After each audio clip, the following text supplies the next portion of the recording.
Our cover report today is about what is going on the battlefield in Russia-Ukraine war. In the latest, Kyiv came under the biggest Russian airstrike in months, while Ukrainian drones hit deep in western Russia as Kyiv intensified its counteroffensive. Strikes and counterstrikes.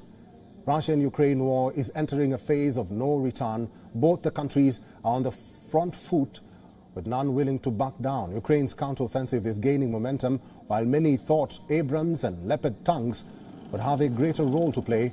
It is the drones that Kyiv has been pounding Russian cities with. Despite Ukraine's desperate attempts to regain lost grounds, Russia is not being deterred by the Ukrainian assaults. Explosion after explosion, Russia's largest airstrike killed 2 in Kyiv. Orange balls of fire dropped from the sky. Debris of missile fell on buildings, park and a school.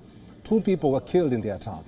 3 people were wounded in the overnight strike on Ukraine's capital as combat drones hit infrastructure in the central region of Zytomir. Several railway tracks were damaged and trains delayed. Kyiv has not experienced such a powerful attack since spring.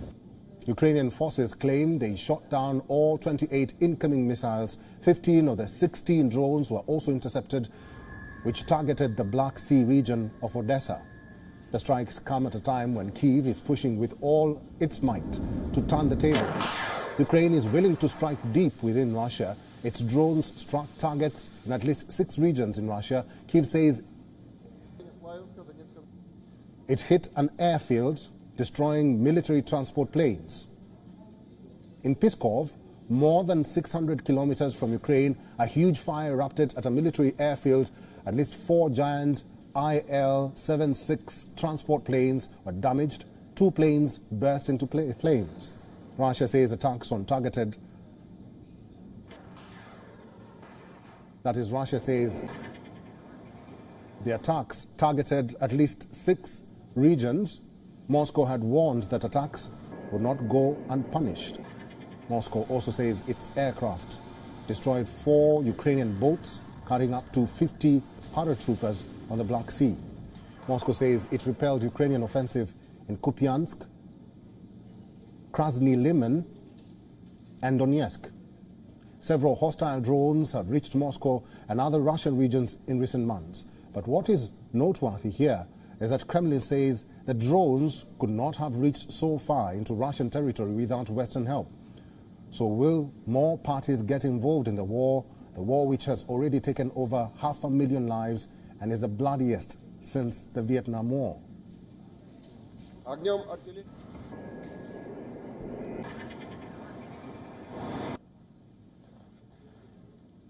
John Erath is a senior policy director for the Center for Arms Control and Non-Proliferation. He is now joining us live from Washington, D.C. John, good to see you, and thank you very much for making time for us today.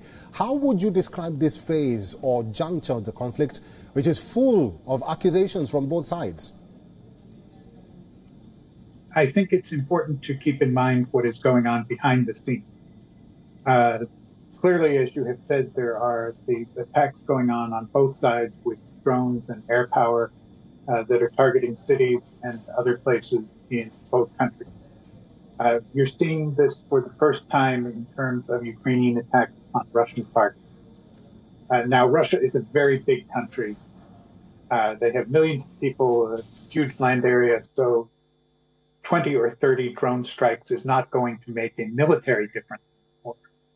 But what's important to remember is that this is a morale operation, that this is a way to demonstrate to ordinary Russians that the war is going to affect them in their daily lives in some manner. Even if it is just a minor inconvenience, it is part of a larger strategy to make the Russian people tired of the war, demonstrate that they have negative effects from continuing the war, and that the cost of continuing the war of aggression against Ukraine is higher than possible. John, Ukraine is going big with the use of drones. What might have necessitated the Ukrainian forces to resort to this method, and what happens to the amount of weapons being supplied by the West to Ukraine?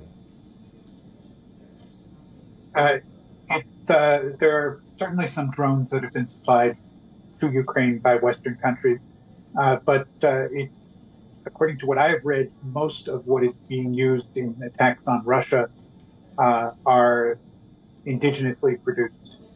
Ukraine had a substantial aviation industry going back to Soviet times and is clearly capable of producing these things itself. What you're seeing here is part of the narrative that Russia is promoting.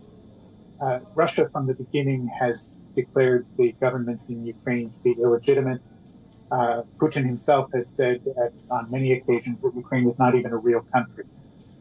So Russia has embraced this narrative that Ukraine's military success is due to, in major part, support from the West and from NATO countries. So what you're seeing is that Russia is continuing this narrative in ways of trying to delegitimize the Ukrainian government. Right.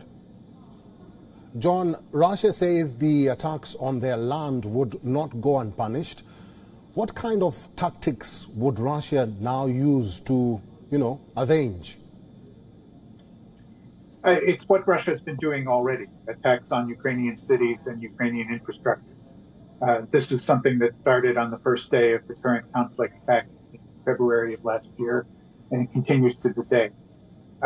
What you're seeing here is a little change in the narrative, and I keep using that word, but it's important in the way this war is being fought, to indicate that the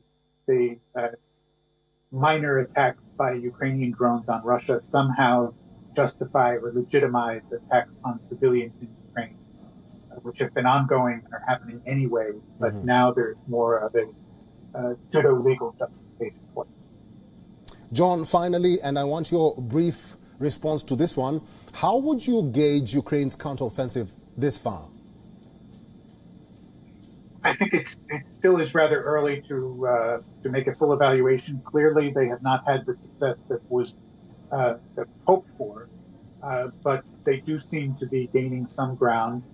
But this is not about a war in which control of one village or another is what is important. It's the will of the people on both sides to continue to fight and resist. So that's the narrative that is being promoted, that Russia is losing. And if that narrative takes hold, then that could mean success for Ukraine. John Erath, thank you very much for all your insights and for talking to WION World is One today. Thank you. WION is now available in your country. Download the app now and get all the news on the move.